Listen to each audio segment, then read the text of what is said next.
Sarah Mitchell adjusted her simple cardigan and smoothed down her knee-length skirt as she stood before the imposing brick facade of Riverside High School. To anyone watching, she looked like every other nervous new teacher on their first day, young, uncertain, perhaps a little too eager to please. Her shoulder-length auburn hair was pulled back in a conservative ponytail, and her wire-rimmed glasses gave her an almost scholarly appearance that screamed easy target to anyone with predatory instincts. What the students streaming past her didn't know was that just 18 months ago, this same woman had been rappelling from helicopters into hostile territory, her hands steady as steel as she neutralized threats that would have broken most people. The transformation from Lieutenant Sarah Mitchell, Navy SEAL Team 6, to Miss Mitchell, high school English teacher, was so complete that even she sometimes forgot the warrior that lived beneath the carefully constructed facade. The irony wasn't lost on her. After 6 years of facing down armed insurgents and surviving the most brutal military training known to mankind, her greatest challenge was about to come from a group of entitled teenagers who thought they owned their small corner of Cedar Falls, Ohio. Before we jump back in, tell us where you're tuning in from, and if this story touches you, make sure you're subscribed, because tomorrow I've saved something extra special for you. The morning air in Cedar Falls carried the crisp promise of autumn as Sarah pushed through the heavy glass doors of Riverside High School. Her sensible flats clicked against the polished linoleum floors, a sound that would soon become familiar to the 1,200 students who called this place their academic battleground. The walls were decorated with the typical high school fanfare. Championship banners from years past, motivational posters that had seen better days, and student artwork that ranged from genuinely impressive to clearly mandatory participation. Mrs. Patricia Wells, a veteran teacher with silver hair and kind eyes that had seen 3 decades of teenage drama, intercepted Sarah near the main office. Patricia had volunteered to be Sarah's mentor, a gesture that Sarah appreciated more than she could express. In the military, you always had someone watching your six, but in civilian life, especially in a new profession, that kind of backup was rare and precious. Patricia asked with a knowing smile as they walked toward the faculty wing. I remember mine like it was yesterday, though that was back when dinosaurs roamed the earth, according to my current students. Sarah managed a laugh that felt only slightly forced. Something like that. I keep telling myself it's just like any other mission briefing, but somehow facing a room full of teenagers feels more unpredictable than anything I encountered in. She caught herself before mentioning her military service. Her cover story was simple and boring. Previous teaching experience in San Diego. Moved to Ohio for a fresh start after a difficult breakup. Nothing that would raise questions or invite deeper investigation. Trust me, after a few weeks you'll have their number, Patricia continued, her voice carrying the confidence of someone who had successfully managed thousands of young minds over the years. The key is establishing respect early. Some of these kids come from families with money and influence, and they're used to getting their way. But don't let that intimidate you. At the end of the day, they're still children who need structure and guidance. They passed clusters of students gathering around lockers, their conversations creating a constant buzz of teenage energy. Sarah's trained eyes automatically cataloged details, body language, group dynamics, potential threat assessments. It was a habit she couldn't shake, even in this relatively safe environment. She noticed the subtle hierarchies already forming. In the hallways, the way certain students commanded space while others shrank into the background. Her classroom, room 204, was located on the second floor with windows that overlooked the student parking lot. The previous teacher had left behind basic furniture and a few motivational posters about the power of literature, but the space felt sterile and impersonal. Sarah had spent the weekend before school started trying to make it more welcoming, adding plants and arranging the desks in a more collaborative configuration than the traditional rows. Your first period is advanced placement literature, Patricia explained, checking the schedule on her tablet.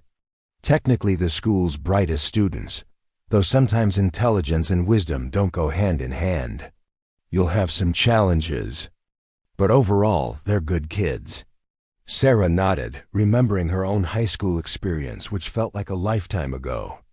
Back then, she had been the quiet student who kept her head down and focused on her studies, never imagining that her future would involve learning 17 different ways to incapacitate an enemy or spending months in hostile environments where a single mistake could mean death.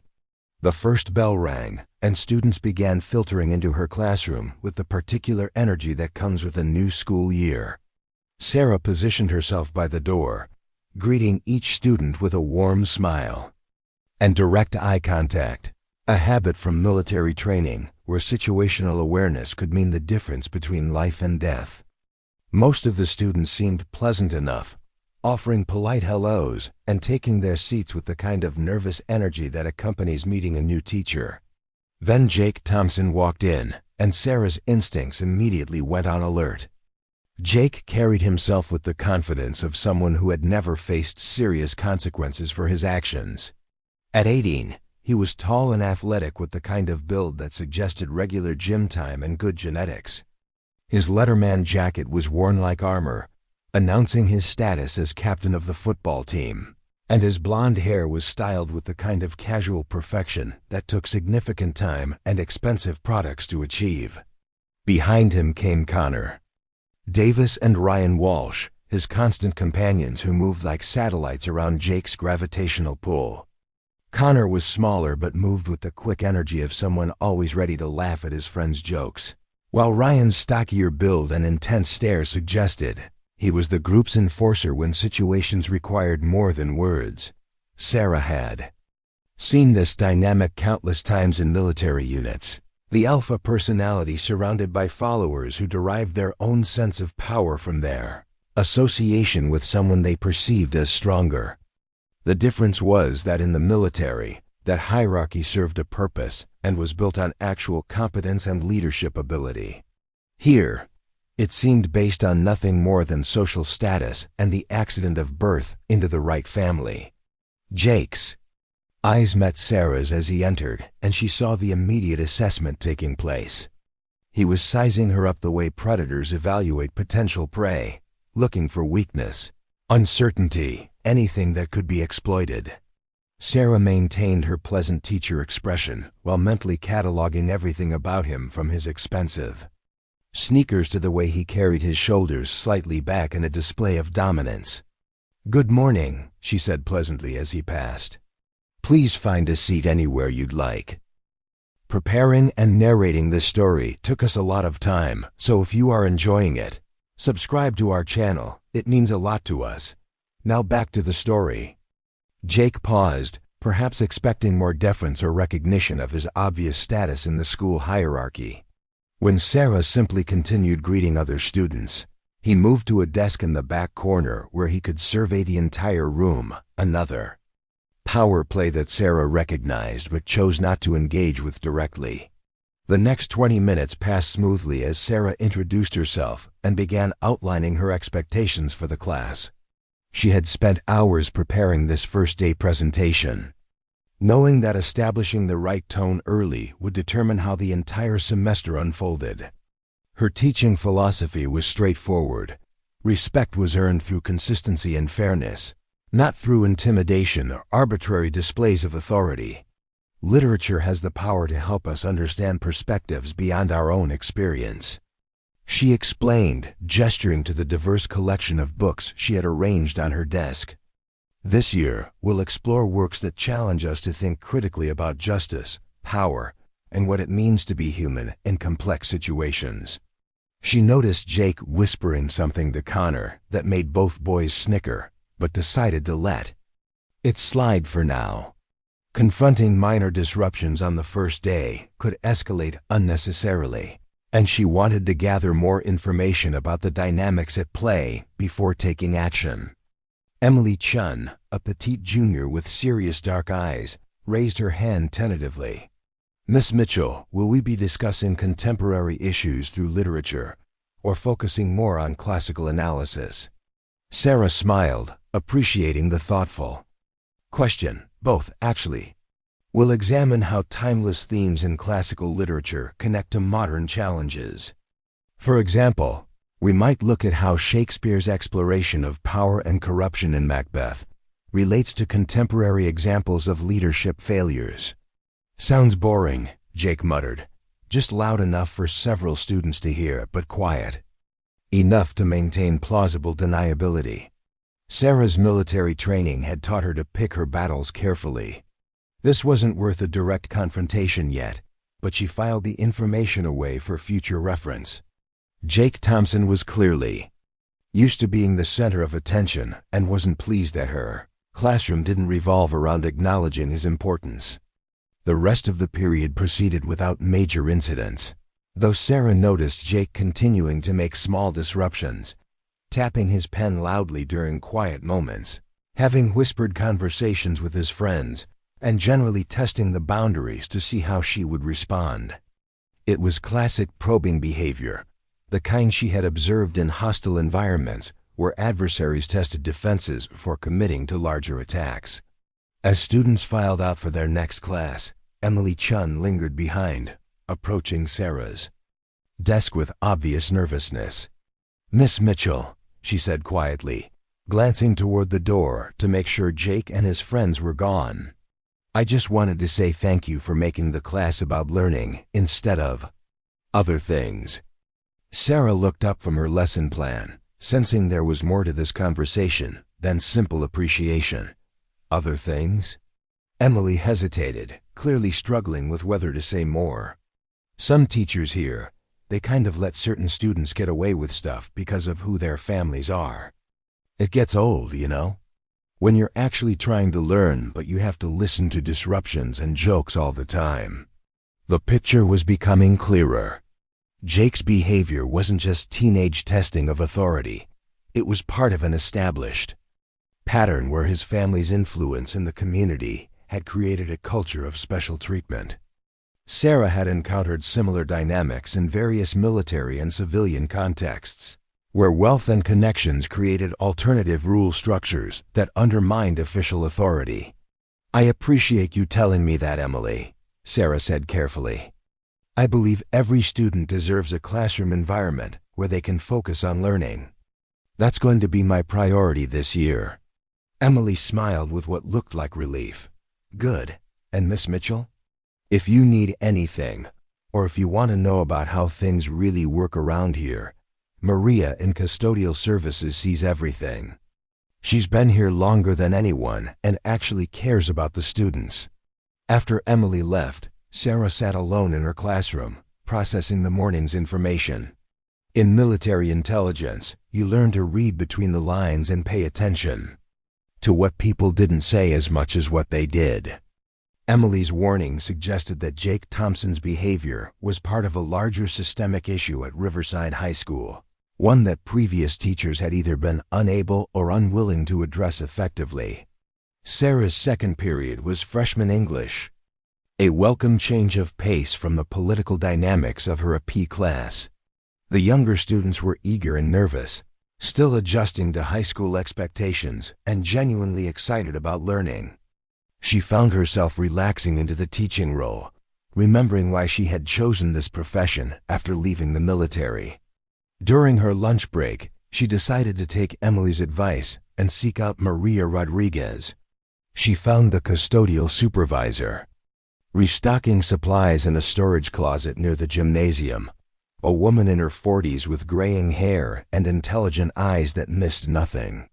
"You're the new English teacher," Maria said before Sarah could introduce herself. "Word travels fast.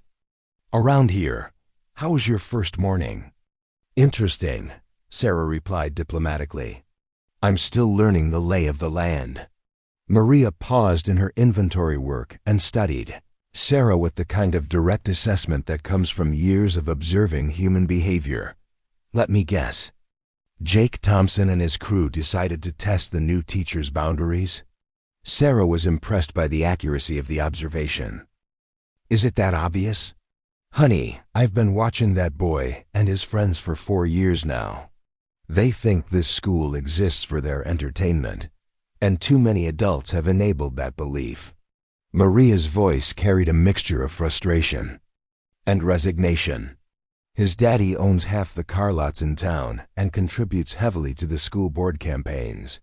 The family's been throwing their weight around here since before Jake was born. What about the other teachers? How do they handle it? Maria sighed, setting down her clipboard. Most of them have learned to pick their battles carefully. The ones who pushed back too hard tend to find themselves dealing with parent complaints, administrative pressure, and sometimes even job security issues. The Thompson family doesn't like being told no. Sarah felt a familiar stirring of the protective instincts that had driven her to military service in the first place. She had spent years defending people who couldn't defend themselves, and the idea that a group of entitled teenagers was terrorizing a school community while adults looked the other way triggered every warrior instinct she possessed. What about the students? How do they cope with it? The smart ones like Emily keep their heads down and try to stay invisible. The unlucky ones who catch Jake's attention for any reason usually end up transferring schools or just enduring. Until graduation, Maria's expression darkened. Last year, he and his friends made a sophomore girl's life so miserable that she ended up in therapy. Her parents complained, but somehow it all got swept under the rug. Sarah felt her jaw clench involuntarily, a reaction that would have been familiar to anyone who had served alongside her in combat zones. The idea of predators targeting vulnerable people while authority figures enabled their behavior struck at the core of everything she believed in. "I appreciate you being straight with me," Sarah said. "I believe every student deserves to feel safe at school." Maria nodded approvingly. "I like you already. Just be careful how you handle things. Jake's not just some random bully. He's smart. His family has resources, and he's got 3.5 years of experience manipulating this system. Don't underestimate what he's capable of." The afternoon brought Sarah's final class of the day, regular junior English, which included a mix of students from different social circles. Jake wasn't in this class, but Connor Davis was, along with several students who seemed to orbit the popular crowd without being full members. The period started smoothly enough, with Sarah guiding the class through an introduction to their first unit on character development in literature. She noticed Connor whispering to a few other students, but nothing that rose to the level of disruption. Then, about halfway through the class, Connor raised his hand with an expression that immediately put Sarah on alert. Her military training had taught her to recognize when someone was preparing to probe for weakness or create a distraction. "Miss Mitchell," Connor said with exaggerated politeness, "I was wondering about your teaching experience. Where did you work before coming to Riverside?" Sarah recognized the question for what it was, not genuine curiosity about her qualifications, but an attempt to gather information that could be used against her later. In intelligence work, this was called reconnaissance, and the fact that a 17-year-old was employing the tactic suggested that Jake's crew was more sophisticated than typical high school bullies. "I taught in San Diego," Sarah replied calmly, sticking to her cover story. "Different environment, but literature and human nature are pretty universal." "San Diego's expensive," Connor continued, his tone suggesting casual conversation while his eyes watched her carefully for reactions. "Big change coming to a small town like Cedar Falls. Must have been quite a story behind that decision." Several other students were now paying attention to the exchange, sensing some kind of undercurrent. They didn't fully understand. Sarah realized that Connor was essentially conducting an interrogation disguised as friendly interest, probably gathering ammunition for Jake's use. "Sometimes people just want a change of pace," Sarah said with a smile that didn't reach her eyes. "Now let's get back to our discussion of character motivation. Can anyone give me an example of a literary character whose actions were driven by something other than what they initially claimed? Connor looked slightly frustrated that his fishing expedition hadn't yielded more information, but he dropped the line of questioning. Sarah made a mental note that Jake's group was already conducting intelligence-gathering operations against her, which suggested they viewed her as a potential threat to their established order. The rest of the class period passed without incident, but Sarah found herself thinking about the dynamics she was uncovering. In military terms, she was operating in hostile territory where the enemy had superior knowledge of the terrain and established supply lines. Jake Thompson and his crew had 4 years of experience working this system, family resources to draw upon, and apparent administrative protection. What they didn't know was that they were now facing someone whose entire adult life had been spent in environments where the stakes were infinitely higher than high school social dynamics. Sarah had learned to survive and thrive in situations where enemies had every advantage except her training, determination, and refusal to back down from a just fight. As students filed out at the end of the day, Sarah began planning her strategy. She wouldn't go looking for confrontation, but she wouldn't back down when Jake and his friends inevitably escalated their testing behavior. In the meantime, she would continue gathering intelligence, building relationships with allies like Emily and Maria, and preparing for whatever challenges lay ahead. The quiet new English teacher was about to become something none of them expected, but that transformation would come in response to their actions, not as an unprovoked attack. Sarah Mitchell had learned patience in the military, along with the wisdom to let enemies reveal their weaknesses before striking.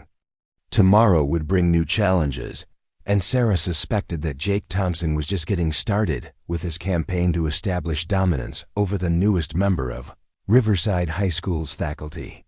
What he didn't realize was that he was about to test someone whose definition of unacceptable behavior had been forged in life and death situations, where failure wasn't just embarrassing, it was fatal. The game was beginning, and only one side knew the real rules. The second week at Riverside High School brought with it the kind of subtle warfare that Sarah recognized from her military experience. Jake Thompson wasn't launching direct attacks yet, but he was probing her defenses with the methodical precision of someone who understood psychological operations better than most teenagers should. It started with small disruptions during her advanced placement literature class. Jake would arrive exactly 30 seconds after the bell, making just enough noise with his chair and backpack to interrupt whatever Sarah was saying. He'd apologize with exaggerated politeness that fooled no one, then settle into his seat with the satisfied expression of someone who had successfully commanded attention. Sarah responded by continuing her lesson without acknowledging the disruption, a technique she had learned in dealing with hostile interrogators, who used similar tactics to break concentration and establish dominance. The key was never to let them see that their actions were having the desired effect, even when your blood pressure was rising and every instinct screamed for immediate retaliation. Connor Davis had taken on the role of Jake's intelligence officer, asking seemingly innocent questions designed to gather information about Sarah's background, teaching philosophy, and potential vulnerabilities. During a discussion of The Great Gatsby, he raised his hand with a perfectly reasonable expression. "Miss Mitchell, when you were teaching in San Diego, did you ever have students from military families? I mean, with all the bases out there. It must have been different from here in Ohio." Sarah recognized the fishing expedition immediately. Connor was trying to determine if she had any military connections that might explain her composure under pressure. In the intelligence community, this was called social engineering, and the fact that a 17-year-old was employing it with such sophistication suggested that Jake's crew had learned these tactics from somewhere.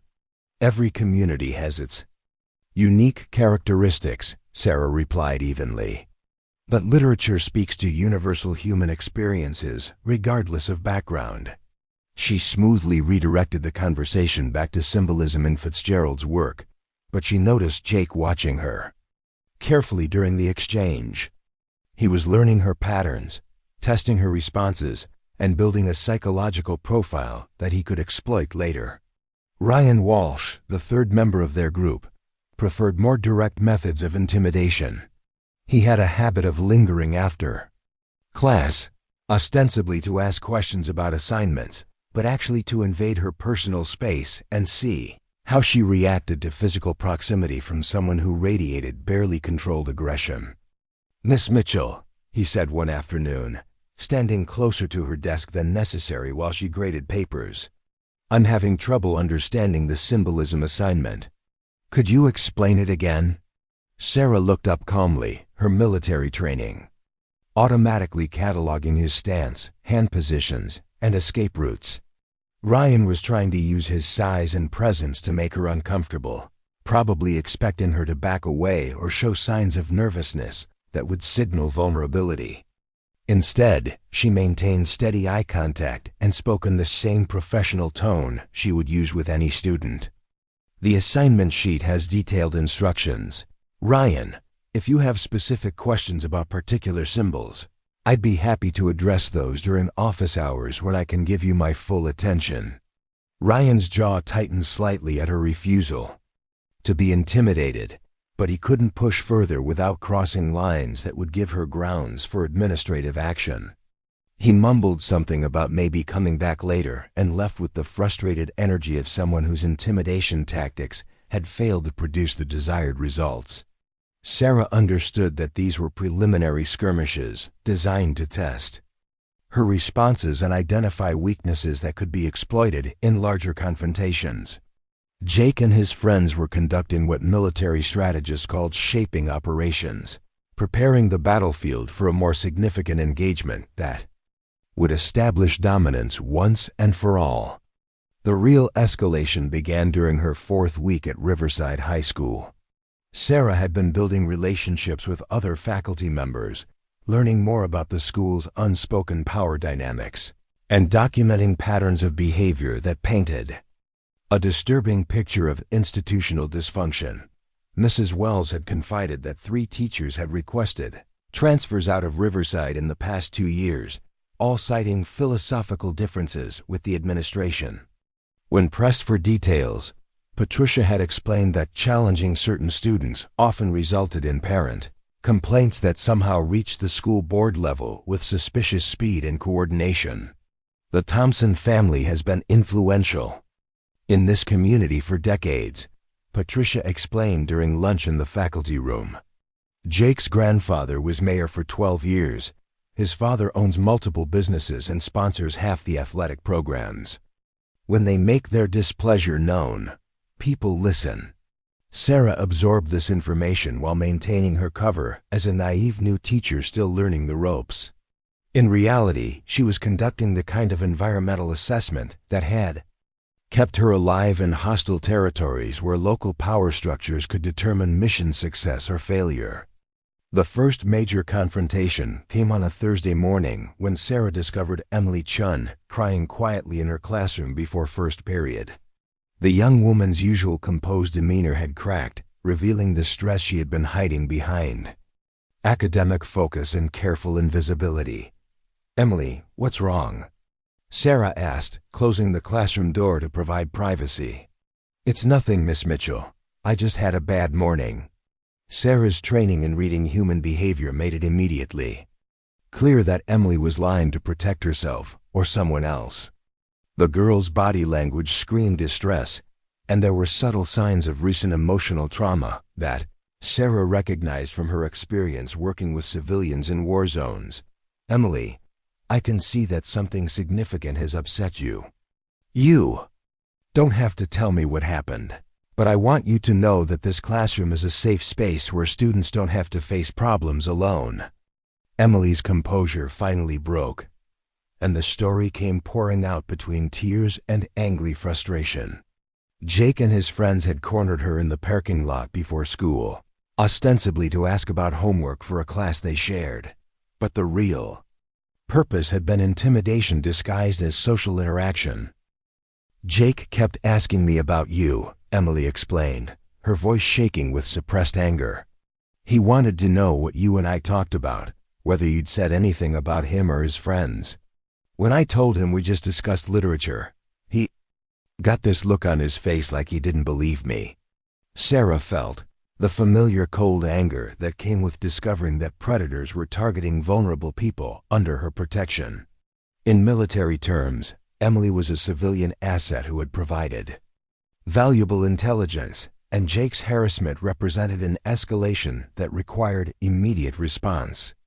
Then Connor started making jokes about how I probably had a crush on you or something. And Ryan said maybe they should tell their parents that you were playing favorites with certain students. They kept laughing like it was all just fun, but their eyes were serious. The picture was becoming crystal clear.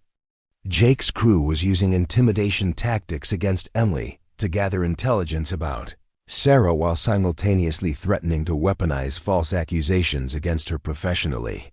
It was a sophisticated operation that demonstrated both strategic thinking and complete moral bankruptcy. "Emily, I want you to know that you did nothing wrong by talking to me, and you're not responsible for how others choose to behave," Sarah said, her voice carrying the kind of calm authority that comes from extensive leadership experience. No student should have to worry about being harassed for asking academic questions or participating in class discussions. "But Miss Mitchell, you don't understand how things work here. The Thompson family can make trouble for teachers who cross them. I don't want you to get in problems because of me." Sarah recognized the fear in Emily's voice as the same emotion she had encountered in civilians living under the control of local strongmen in various global hotspots. The dynamic was identical, just scaled down to a high school environment instead of a war zone. "Emily, I appreciate your concern for my welfare, but protecting students is part of my job description. No one should have to navigate their education while being intimidated by bullies, regardless of who their families are." The conversation was interrupted by the arrival of other students for first period. But Sarah had heard enough to understand that Jake Thompson had just escalated from testing boundaries to actively threatening her allies. In military terms, he had transitioned from reconnaissance to offensive operations, which meant the rules of engagement were about to change dramatically. Jake arrived precisely on time for class that morning, his usual confident demeanor intact but with an undercurrent of anticipation that suggested he was expecting some kind of reaction from Sarah regarding his parking lot encounter with Emily. He took his seat in the back corner and watched her with the focused attention of someone waiting for a show to begin. Sarah conducted the class exactly as she had every other day, discussing the assigned reading with professional competence while giving no indication that anything had changed. But internally, she was shifting into combat mode, preparing for the kind of sustained operation that required patience, strategic thinking, and absolute commitment to mission success. Jake's expression shifted from anticipation to confusion as the period progressed without any acknowledgement of his psychological operation against Emily. He had expected either confrontation or capitulation, but Sarah's apparent indifference to his intimidation tactics clearly wasn't part of his planned scenarios. During lunch, Sarah made a decision that would have been familiar to anyone who had served with her in the military. She was going to take the initiative rather than continue operating in purely defensive mode.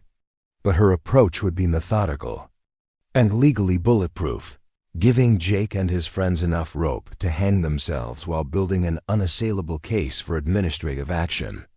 Her first step was documenting everything. Sarah began keeping detailed records of every disruption, every inappropriate comment, and every instance of intimidation she witnessed or learned about.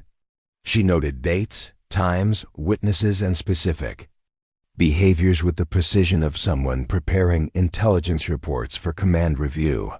She also began building a network of allies among the faculty and staff. Maria Rodriguez became an invaluable source of information about student behavior outside the classroom, while Patricia Wells provided historical context about previous incidents that had been swept under the administrative rug. "The pattern is always the same," Patricia explained during a private conversation in Sarah's classroom after school. "Jake and his friends push boundaries until someone pushes back. Then their families claim the teacher is being unfair or targeting their children. The administration usually chooses the path of least resistance, which means the teacher either learns to look the other way or finds themselves encouraged to seek opportunities elsewhere." Sarah nodded thoughtfully, recognizing the institutional capture that occurred when wealthy and influential families were allowed to operate outside normal disciplinary structures. She had seen similar dynamics in various international contexts, where local power brokers corrupted official systems to serve their personal interests. What about documentation? Has anyone ever tried to build a comprehensive case with evidence that couldn't be dismissed or ignored? Patricia's expression turned rueful. Most teachers are too busy trying to survive their daily responsibilities to conduct that kind of detailed investigation. And honestly, most of us didn't have the training or experience to know how to build an airtight case that could withstand the kind of legal and political pressure the Thompson family can bring to bear. Sarah smiled grimly. Patricia was absolutely right that most teachers lack the specialized skills needed for this kind of operation. But Sarah Mitchell wasn't most teachers, and her background in military intelligence had provided her with exactly the training needed to conduct systematic documentation of hostile activities while building networks of reliable informants. The escalation she was expecting came the following Monday morning. Jake arrived at her classroom 15 minutes before first period, accompanied by Connor and Ryan, all three wearing expressions of barely contained aggression that immediately put Sarah on high alert. "Miss Mitchell," Jake said with exaggerated politeness that didn't match his body language, "we wanted to talk to you about some concerns we've been hearing from other students." Sarah looked up from her lesson planning, her expression professionally neutral while her tactical awareness shifted into overdrive. 3 potentially hostile individuals had entered her domain with obvious aggressive intent, positioning themselves to control her exit routes while maintaining plausible deniability about their true purpose. "I'm happy to discuss any legitimate academic concerns during office hours," she replied calmly. "Right now I need to prepare for class." "This won't take long," Connor interjected, his tone carrying an undercurrent of threat.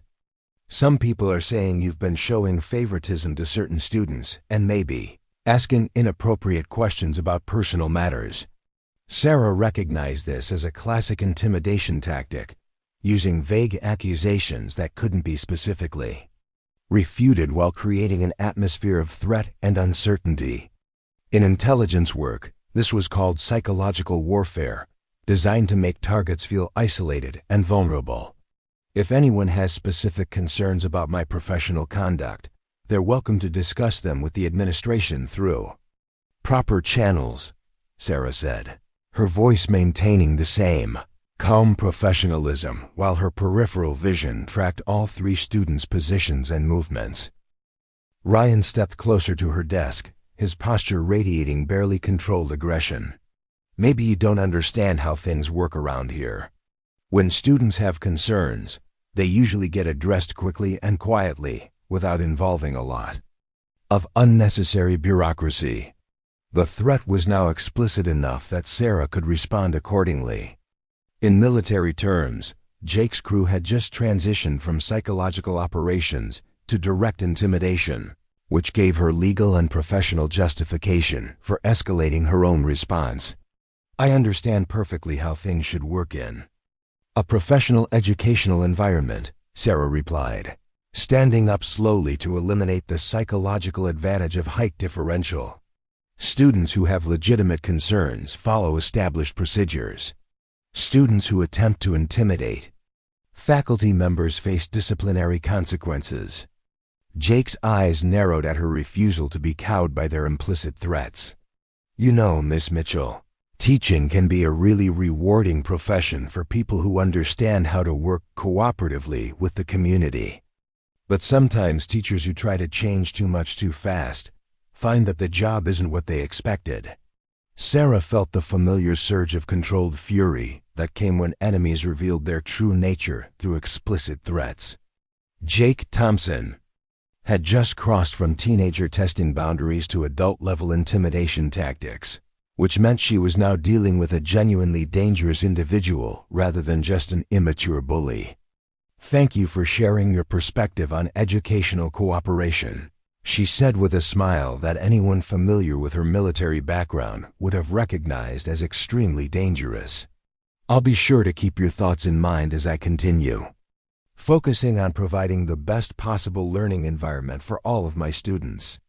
The three young men exchanged glances, clearly recognizing that their intimidation attempt had failed, but uncertain about how to escalate further without crossing lines that would bring immediate administrative consequences. They had expected either fear or angry confrontation, both of which would have served their purposes. Sarah's calm professionalism was clearly not part of their planned scenarios. "We'll be keeping an eye on how things develop," Jake said finally, his tone carrying a promise of future action. "I'm sure you will," Sarah replied pleasantly. "Now, unless you have specific questions about today's literature assignment, I need to finish my preparation for class." After they left, Sarah sat quietly for several minutes, processing what had just occurred while her heart rate returned to normal. Jake Thompson and his friends had just declared war on her authority, using tactics sophisticated enough to suggest either extensive experience or coaching from adults who understood psychological manipulation. But they had also made a critical error in judgment. By escalating to direct threats, they had revealed themselves as genuine predators rather than mere teenage troublemakers, which meant Sarah was now justified in responding with the full range of her professional and personal capabilities. The quiet new English teacher was about to become something none of them had anticipated, but that transformation would be entirely their own doing.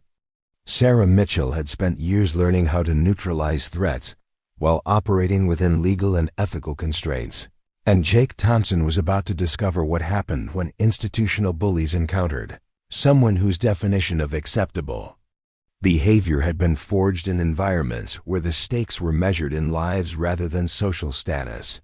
The game was escalating exactly as Sarah had predicted, and she was more than ready for whatever came next.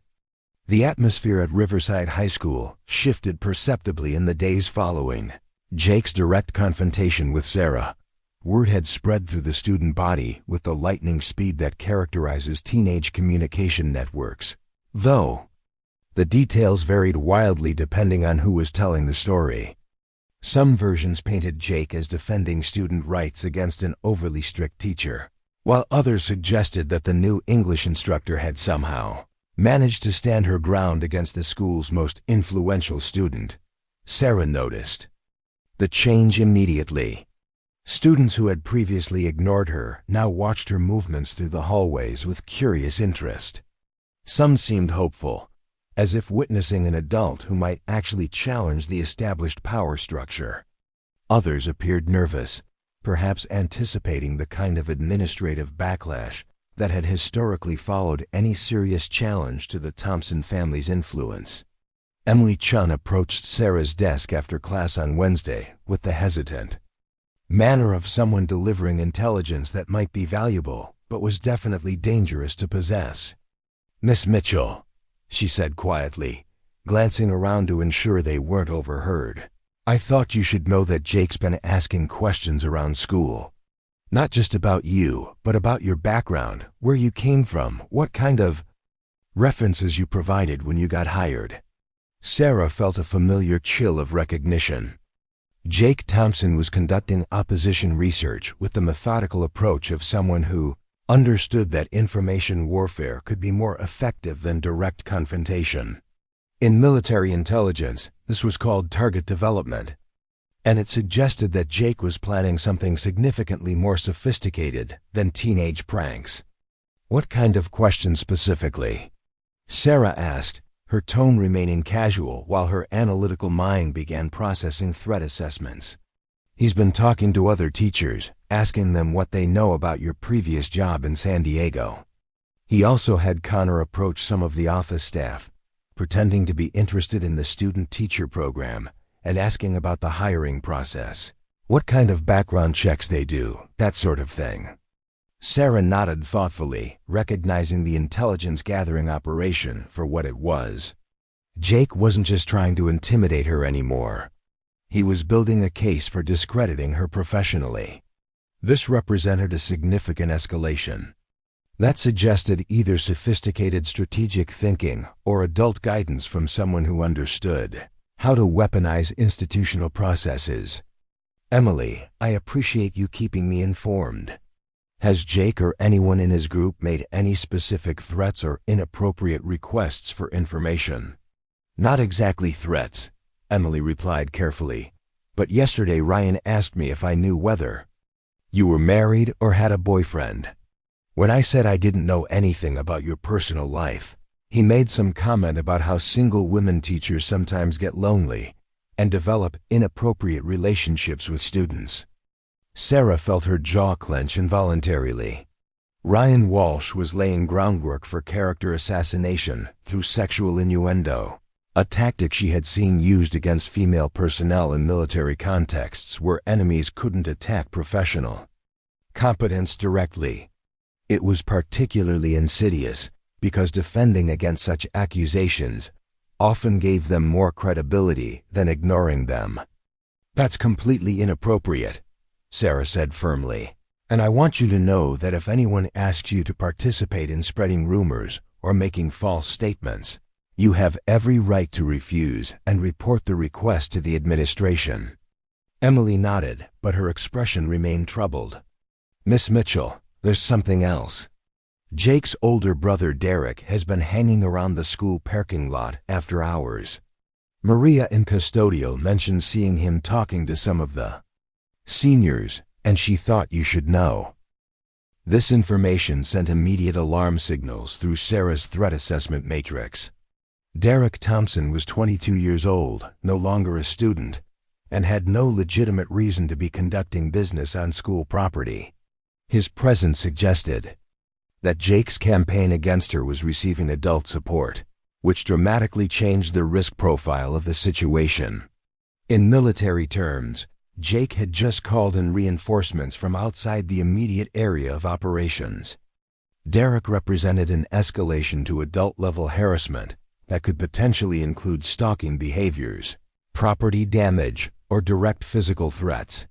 Sarah's cover as a mild-mannered English teacher was about to be tested by someone who wouldn't be constrained by the school's disciplinary procedures. Thank you for that information, Emily. I want you to be very careful about your own safety. If Derek or anyone else approaches you with questions or requests, find a trusted adult immediately, and don't engage with them directly. After Emily left, Sarah spent several minutes conducting a tactical assessment of her current situation.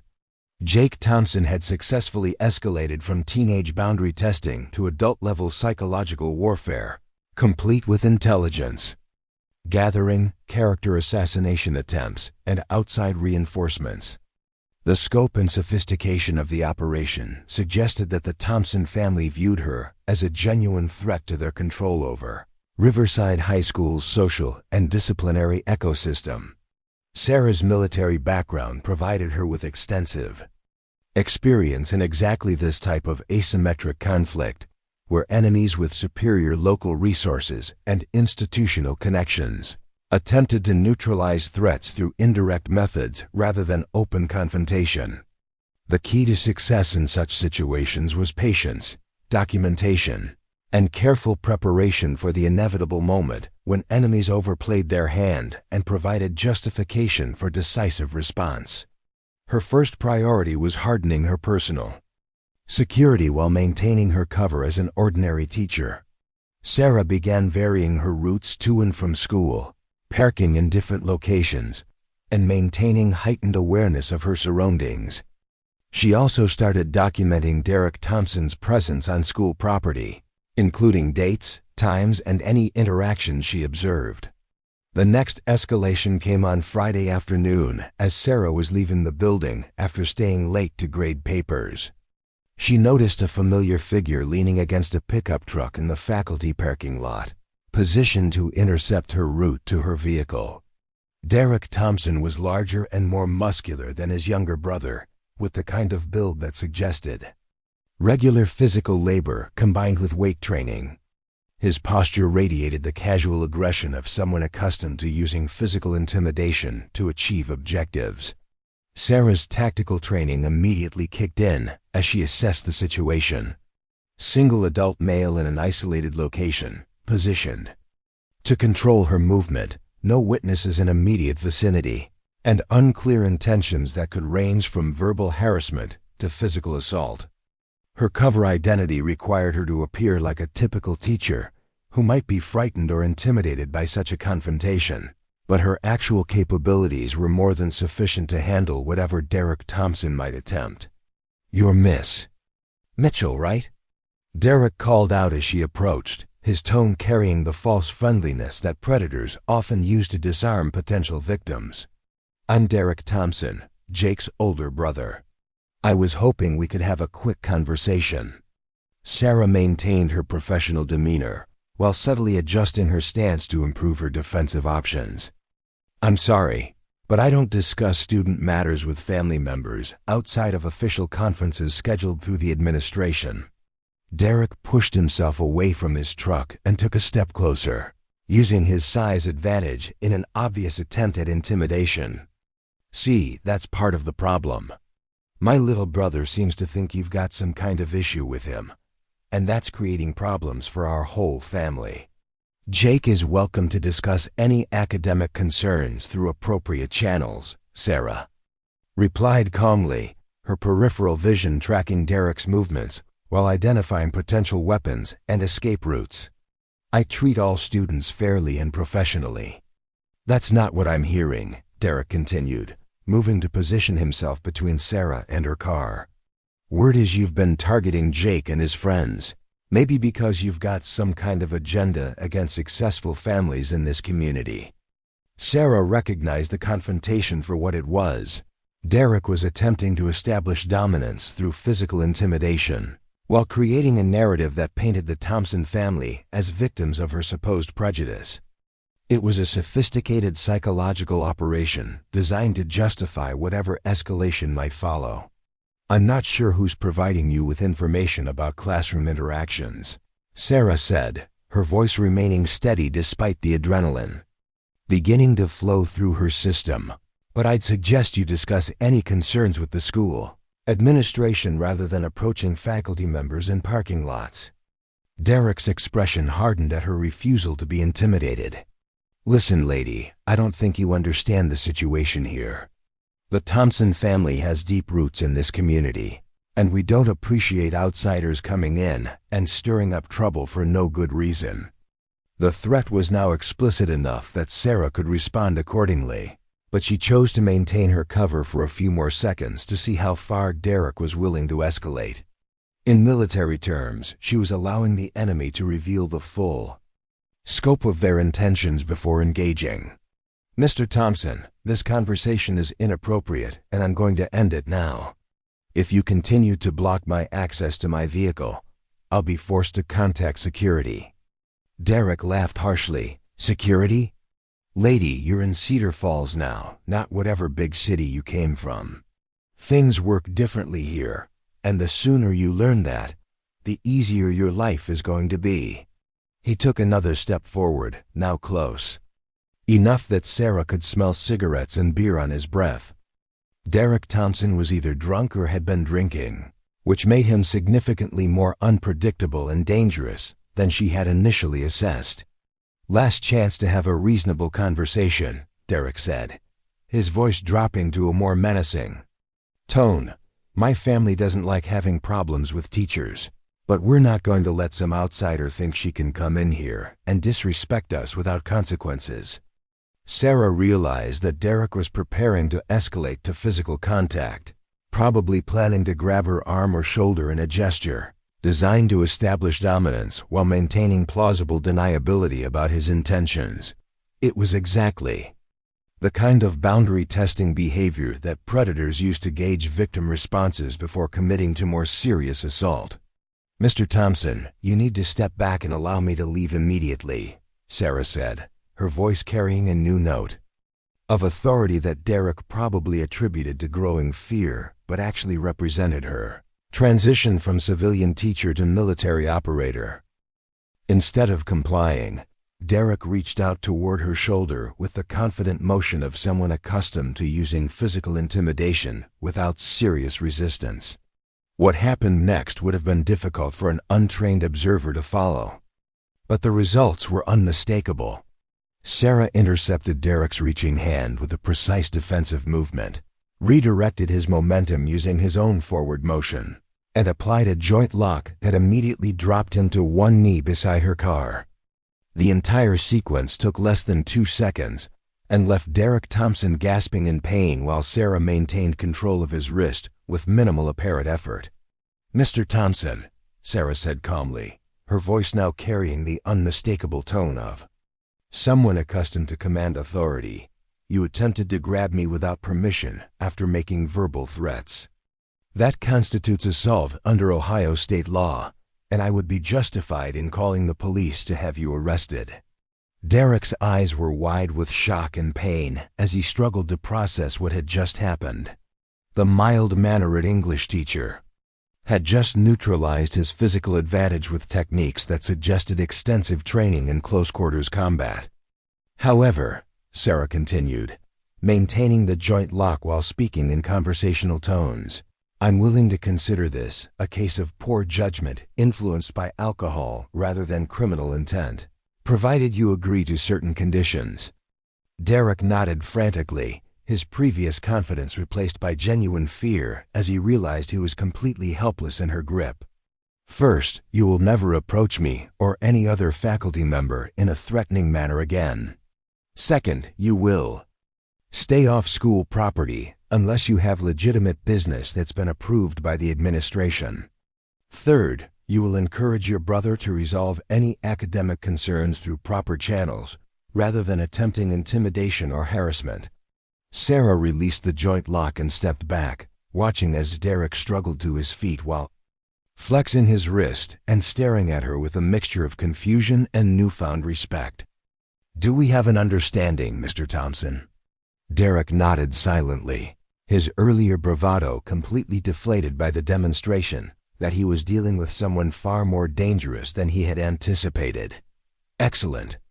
I suggest you use this experience as an opportunity to reconsider how you approach problem solving in the future." Sarah walked calmly to her car and drove away, leaving Derek Thompson standing alone in the parking lot, probably trying to figure out how to explain to his family that the quiet new teacher had just handled him like a child throwing a tantrum. Word of Derek's encounter with Sarah spread through certain circles over the weekend, though the details were probably embellished beyond recognition by the time they reached Jake and his friends. Sarah suspected that Derek's version of events would paint her as either lucky or deceptive about her background, but the fact remained that the Thompson family's attempt at adult-level intimidation had backfired spectacularly.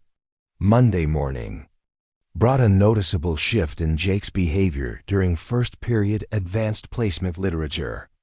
He arrived on time, took his seat without disruption, and participated in class discussion with something approaching normal student behavior.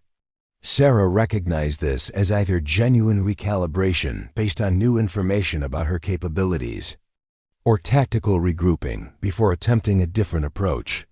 Connor and Ryan were more obviously affected by whatever version of Derek's story they had heard. Connor kept stealing glances at Sarah throughout the class period, as if trying to reconcile her mild appearance with whatever his friend's brother had told them. Ryan maintained his usual aggressive posture, but seemed less confident about testing boundaries through physical intimidation. After class, Jake lingered behind as other students filed out, his expression thoughtful rather than hostile. "Miss Mitchell," he said, his tone lacking the calculated disrespect that had characterized their previous interactions. I wanted to apologize if my brother caused any problems for you last week. Sometimes Derek gets carried away when he thinks family honor is involved. Sarah studied Jake's face, looking for signs of deception or manipulation. His body language suggested genuine concern, but Jake Thompson had already demonstrated sophisticated understanding of psychological manipulation tactics. I appreciate your concern. Jake, your brother and I were able to resolve our misunderstanding through direct communication. Jake nodded slowly, clearly processing information that went well beyond whatever sanitized version Derek had provided to the family. Miss Mitchell, can I ask you something personal? Sarah waited, curious about what direction this conversation might take. What kind of teacher were you in San Diego? I mean, did you work with difficult students, or dangerous schools, or anything like that? The question suggested that Jake was beginning to suspect that her background included elements not covered by her official resume. Sarah chose her response carefully, wanting to provide enough information to deter future escalation without revealing details that could compromise her cover. Every school has its challenges, Jake. Some of my previous experience involved working with students who were dealing with difficult circumstances outside the classroom. It taught me that most behavioral problems stem from underlying issues rather than genuine malice. Jake absorbed this information with the focused attention of someone receiving intelligence about a previously misunderstood adversary. So you're not just some random teacher who doesn't understand how things work in the real world. I'd like to think I have some perspective on conflict resolution and establishing mutual respect. Sarah replied diplomatically. Jake was quiet for several moments, clearly weighing his options based on this new understanding of who he was dealing with. Miss Mitchell, hypothetically speaking, if someone had been making mistakes in how they approached problems, and they wanted to find better ways to handle things, would you be willing to help them figure out different approaches? Sarah recognized this as a potential surrender overture, Jake's way of testing whether she would be receptive to de-escalation rather than continuing the conflict that his family was clearly losing. Jake, I believe that intelligent people can usually find solutions to problems when they're willing to communicate honestly and treat each other with respect. My door is always open for students who want to discuss better approaches to achieving their goals. Jake nodded thoughtfully, then surprised Sarah with a question that suggested genuine self-reflection. What would you do if you were 18 years old and realized that everything your family had taught you about leadership and problem-solving was actually just bullying with better PR? The question revealed more about Jake's internal struggle than he probably intended.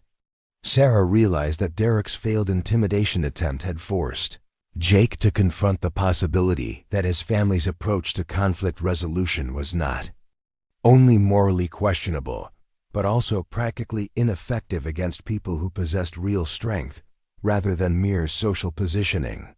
That would be a difficult realization for anyone, Sarah said carefully. But recognizing the problem is usually the first step toward finding better solutions. Real leadership involves inspiring people to follow you because they believe in your vision and trust your judgment, not because they're afraid of the consequences of disagreeing with you. Jake absorbed this perspective with obvious interest, suggesting that he was genuinely considering alternatives to the Thompson family's traditional approach to social dominance. Miss Mitchell, would it be possible for me to start over with you? I mean, pretend like the first month never happened, and try to be the kind of student you'd actually want to teach. Sarah felt a surge of cautious optimism. Jake Thompson's request for a clean slate suggested that the Thompson family's escalation strategy had inadvertently created an opportunity for genuine positive change rather than just continued conflict. Jake, I think everyone deserves the chance to grow beyond their mistakes. If you're serious about changing how you approach things, I'm willing to work with you on that. For the first time since she had arrived at Riverside High School, Jake Thompson smiled at her with what appeared to be genuine respect rather than calculated manipulation. "Thank you, Miss Mitchell. I think I've got a lot to learn about being a better leader than what my family taught me." Jake Thompson's apparent transformation created a ripple effect throughout Riverside High School that Sarah observed with the analytical detachment of someone trained to assess rapidly changing tactical situations. While her military experience had taught her to remain skeptical of sudden behavioral changes in hostile actors, she also recognized genuine remorse when she encountered it. Over the following weeks, Jake's conduct in her advanced placement literature class underwent a dramatic shift. He arrived punctually, participated thoughtfully in discussions, and treated both Sarah and his classmates with newfound respect. More importantly, he began using his social influence to discourage disruptive behavior from other students, rather than encouraging it. Connor Davis and Ryan Walsh initially seemed confused by their leader's change in approach. Sarah watched them struggle to adapt to Jake's new dynamic, their previous roles as enforcers and provocateurs suddenly obsolete. Connor appeared relieved by the reduction in conflict, but Ryan's aggressive tendencies seemed to intensify without Jake's leadership to provide direction and boundaries. The real test of Jake's commitment came during the class discussion of Lord of the Flies, when the conversation naturally evolved toward themes of leadership, power, and moral responsibility. Sarah had chosen the novel deliberately, recognizing its potential to illuminate the dynamics that had been playing out in her classroom and the broader school environment. "The interesting thing about Jack Meridew," Jake said during their analysis of Golding's antagonist, "is that he's not evil in the traditional sense. He's just using the leadership methods that probably worked for him in his previous environment, but they're completely destructive in the new situation." Sarah felt a flutter of hope at Jake's insight. His analysis suggested genuine understanding of how leadership styles could become toxic when applied inappropriately, which might indicate real personal growth rather than mere tactical adaptation. "That's an excellent observation. Jake, can you elaborate on what you think made Jack's approach so destructive to the group dynamic?" Jake considered the question carefully, his expression thoughtful rather than performative. "I think Jack confused fear with respect. He could make people follow him by threatening consequences, but that doesn't actually inspire anyone to do their best work or contribute to group success. It just makes people focus on avoiding punishment instead of pursuing excellence." Several other students nodded in recognition, and Sarah realized that Jake's commentary was resonating with classmates who had experienced his previous leadership style firsthand. His willingness to engage in public self-criticism was creating space for others to examine their own relationships with power and influence. Emily Chun raised her hand tentatively, the fragile peace that had settled over Sarah's classroom following Jake's apparent transformation lasted exactly 3 weeks before the Thompson family's broader influence reasserted itself in ways that Sarah hadn't anticipated. The first warning sign came during a faculty meeting on a gray October afternoon when Principal Hayes announced new community engagement initiatives that would bring local business leaders into closer collaboration with the educational process. Sarah listened with growing unease as Hayes outlined partnerships that would give prominent families greater input into curriculum decisions and disciplinary policies. The language was carefully diplomatic, but the underlying message was clear. The school administration was doubling down on their accommodation of local power structures rather than challenging the systemic problems that enabled student harassment and teacher intimidation. Mrs. Wells caught Sarah's eye across the conference room, her expression conveying the same concern that Sarah felt. After the meeting, Patricia lingered in the hallway until other faculty members had dispersed before approaching Sarah with obvious urgency. "This is about you," Patricia said quietly, glancing around to ensure they weren't overheard. Robert Thompson called an emergency school board meeting last week, claiming that recent incidents involving faculty members had created a crisis of confidence in the school's leadership. Sarah felt the familiar chill of recognition that came with discovering enemy countermoves she hadn't fully anticipated. Robert Thompson, Jake's father, was using his son's temporary de-escalation as cover for a broader institutional assault designed to neutralize her influence before she could establish deeper roots in the school community. "What kind of incidents?" Sarah asked, though she suspected she already knew the answer. The official version is that concerned parents have reported unprofessional conduct by a new faculty member, including inappropriate physical contact with community members and favoritism toward certain students, Patricia explained, her voice heavy with frustration. "They're being very careful not to make specific accusations that could be legally challenged, but the implication is clear." Sarah recognized the strategy immediately. Robert Thompson was conducting a character assassination campaign using innuendo and vague allegations that would be difficult to refute directly while gradually building a case for her removal. It was sophisticated psychological warfare that suggested either extensive experience or professional consultation with experts in reputation management. "How much support does he have on the school board?" Patricia's expression grew more troubled. Robert Thompson has contributed to the campaigns of 4 out of 7 board members over the past 6 years. His construction company has handled major renovation projects for the district, and his dealership provides fleet vehicles at discounted rates. Even board members who might personally disagree with his methods have practical reasons to avoid confronting him directly. The scope of the Thompson family's institutional capture was more extensive than Sarah had initially realized. Robert Thompson hadn't just bought influence. He had systematically embedded himself into the district's financial and political infrastructure in ways that made opposition extremely costly for anyone who depended on the system for their livelihood. What about Hayes? Where does he stand in all this? Robert hired Hayes 5 years ago after the previous principal was forced out for budgetary disagreements, Patricia explained.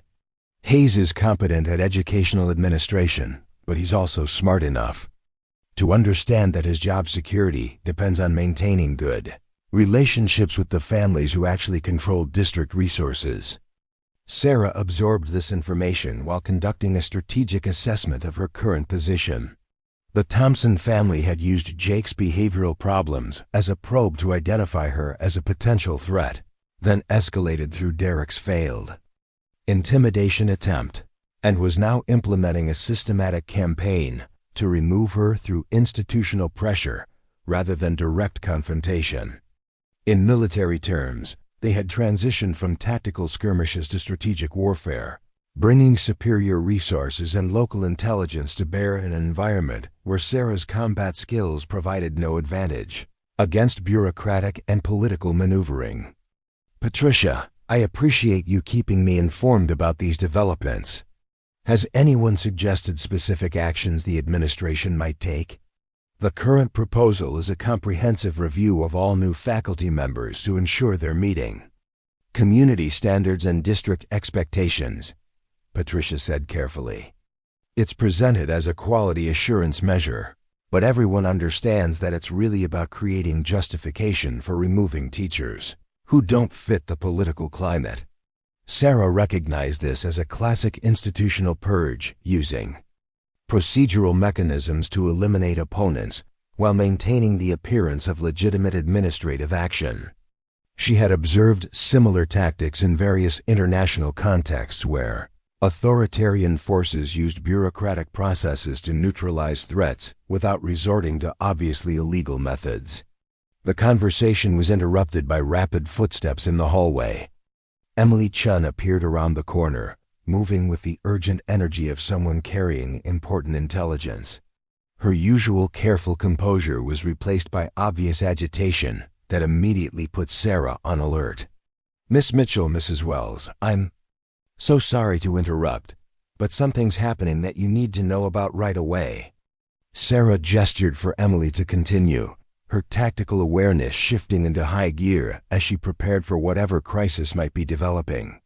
"Ryan Walsh is in the parking lot with Derek Thompson and 2 other guys I don't recognize. They've Been there for about 20 minutes, and they keep looking toward the building like they're waiting for something.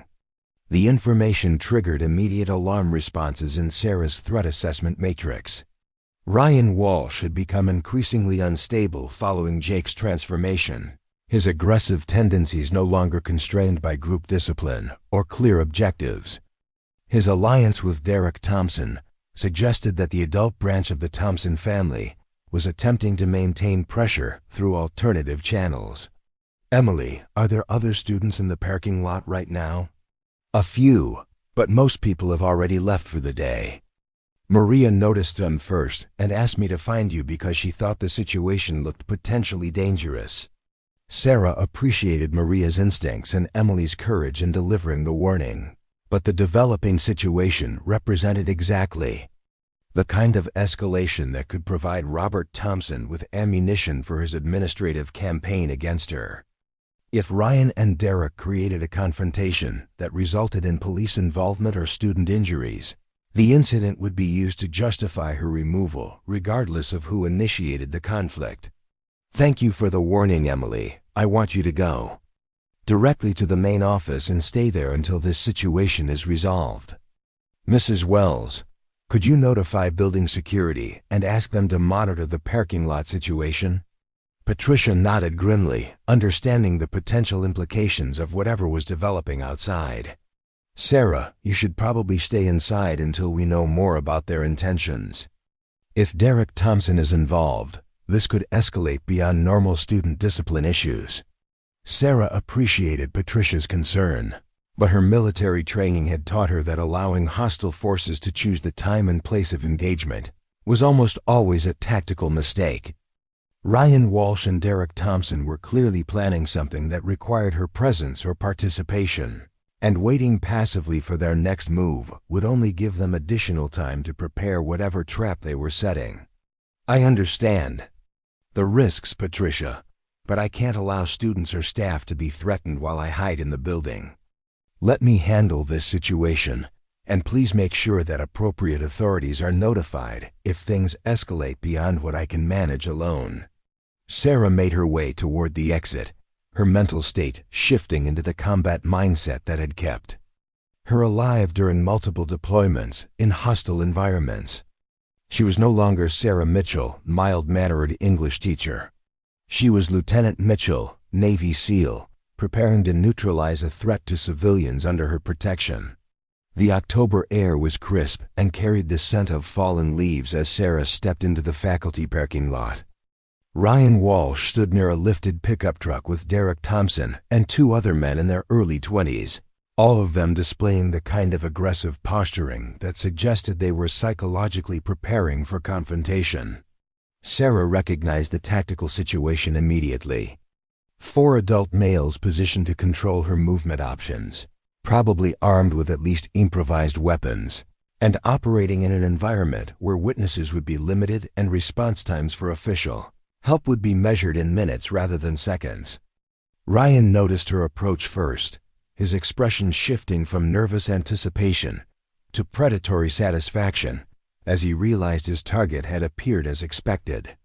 "Well, look who decided to show up," Ryan called out, his voice carrying the forced confidence of someone trying to convince himself he was in control of the situation. "We've been waiting to have a conversation with you, Miss Mitchell." Sarah continued walking toward them at a steady pace, her apparent calm masking the tactical calculations running through her mind. 4 opponents meant she would need to neutralize threats quickly and decisively, probably starting with Derek as the most physically capable before the others could coordinate their attacks. "Ryan, you're not supposed to be on school property after hours without administrative approval. I suggest you and your friends leave immediately before this becomes a disciplinary matter." Derek Thompson stepped forward, his earlier encounter with Sarah apparently having convinced him that verbal intimidation needed to be supplemented with superior numbers and environmental advantages. "This isn't about school discipline anymore," Derek said, his tone carrying the ugly confidence of someone who believed he held all the advantages. "This is about respect and consequences for people who don't understand their place in this community." One of the unknown men moved to Sarah's left, attempting to flank her position, while Derek maintained her attention. Sarah recognized the coordination as evidence of planning and preparation, which meant this wasn't a spontaneous confrontation, but a deliberate ambush designed to achieve specific objectives. "Miss Mitchell," Ryan added, his voice taking on a mocking tone, "you seem to think you're some kind of tough girl who can handle any situation. But you're not in whatever fantasy world you came from anymore. This is real life, and real life has consequences for people who don't know when to back down." Sarah realized that Ryan Walsh had become the primary instigator of this confrontation, probably driven by frustration at his loss of status following Jake's transformation and encouraged by Derek's promises of adult support for retaliating against her. "Ryan, you're 18 years old and about to graduate from high school. This is exactly the kind of decision that will define whether you become a productive adult or spend your early 20s dealing with criminal charges and civil lawsuits." "Don't try to lecture me," Ryan snapped, his carefully constructed bravado beginning to crack under the pressure of actually implementing whatever plan they had developed. "You think you're so smart, but you have no idea what you're dealing with." The fourth man completed his flanking movement, positioning himself to Sarah's right, while Derek and Ryan maintained visual contact from the front. Sarah was now surrounded, but her military training had prepared her for exactly this type of multiple opponent scenario in environments where backup was unavailable and failure meant capture or death. "Last chance to walk away from this mistake," Sarah said calmly, her voice carrying a new tone of authority that caused all four men to hesitate momentarily. "The only mistake here was thinking you could come into our town and disrespect our family," Derek replied, but his voice lacked the confidence it had carried moments earlier. Sarah's composure in the face of overwhelming odds was clearly not matching their expectations for how this confrontation would develop. "Show her what happens to teachers who think they're untouchable," Ryan said to Derek, his words intended to commit all of them to action before anyone could reconsider the wisdom of their plan. Derek reached towards Sarah's shoulder with the same grabbing motion that had failed so spectacularly during their previous encounter, apparently having learned nothing from his earlier experience with her capabilities. What happened next would later be described by security cameras and witnesses in ways that varied dramatically depending on their perspective and understanding of close-quarters combat techniques, but the essential facts were undisputable. Sarah intercepted Derek's reaching hand, used his forward momentum to throw him directly into the unknown man who had been flanking her left side, then pivoted to strike the second flanker with a precise blow that dropped him immediately. The entire sequence took less than 4 seconds and left Ryan Walsh standing alone beside his truck, staring in shock at 3 grown men who were groaning on the asphalt. "Ryan," Sarah said conversationally, not even breathing hard from the brief physical encounter, "you now have a choice to make. You can help your friends get medical attention and leave school property immediately, or you can continue this confrontation and discover that I'm just getting started." Ryan's face had gone pale as he processed the reality that the quiet English teacher had just neutralized 3 adult men with techniques that suggested professional-level combat training. His carefully planned ambush had disintegrated in seconds, leaving him alone and facing someone whose capabilities were obviously far beyond anything he had imagined. "Who the hell are you?" Ryan whispered, his earlier bravado completely evaporated. "I'm someone who spent 6 years learning how to protect innocent people from predators who think they can use violence and intimidation to get their way," Sarah replied, her voice carrying the unmistakable tone of someone who had faced real enemies in life-and-death situations. "And right now, you get to decide whether you're going to continue being a predator or start learning how to be a decent human being." Derek Thompson was struggling to his feet, his previous confidence replaced by genuine fear as he realized that he had catastrophically underestimated the woman he had attempted to intimidate. "This isn't over," Derek said weakly. though his body language suggested he desperately wanted the confrontation too. And before Sarah decided to demonstrate additional techniques, "Yes, it is," Sarah replied with absolute finality. "Because if any of you ever threaten me, my students, or any other member of this school community again, I will make sure that law enforcement, the district administration, and your families understand exactly what kind of people you really are." She gestured toward the security cameras that had recorded the entire encounter. "Those cameras captured everything that just happened, including your coordination of this ambush and your explicit threats. That evidence will be preserved, and any future harassment will be treated as part of an ongoing criminal conspiracy." Ryan looked around desperately, apparently hoping for rescue that wasn't coming. His friends were still recovering from their brief encounter with Sarah's combat skills, and the reality of their situation was becoming impossible to deny. "Get your friends medical attention if they need it, then leave immediately," Sarah continued. "And Ryan, use this experience to think seriously about what kind of man you want to become, because the path you're currently on leads nowhere good." As the four young men limped away from the parking lot, Sarah remained in position until they were completely gone before allowing herself to process what had just occurred. The Thompson family's escalation strategy had just provided her with documented evidence of coordinated harassment and assault, which would make Robert Thompson's administrative campaign significantly more difficult to sustain. But Sarah also understood that she had just crossed a line that would make continued operation under her current cover extremely challenging. The quiet English teacher persona was no longer sustainable now that multiple people had witnessed her neutralize four adult attackers with techniques that obviously came from military training. Her phone buzzed with a text message from an unknown number. "Saw what happened in the parking lot. We need to talk. Meet me at the diner on Main Street in 1 hour if you want to understand what you're really dealing with. A friend, Sarah."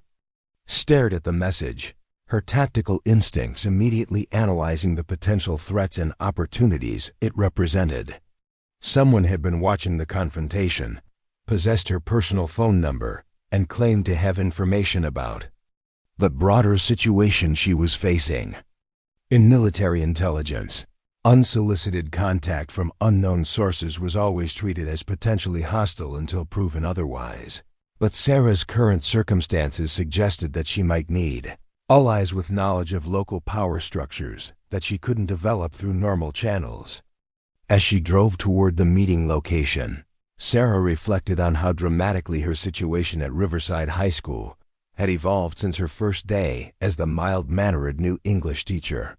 The Thompson family's systematic escalation had forced her to reveal capabilities that would make her previous cover story impossible to maintain, which meant she was now operating in an environment where her true background was either known or strongly suspected by multiple parties.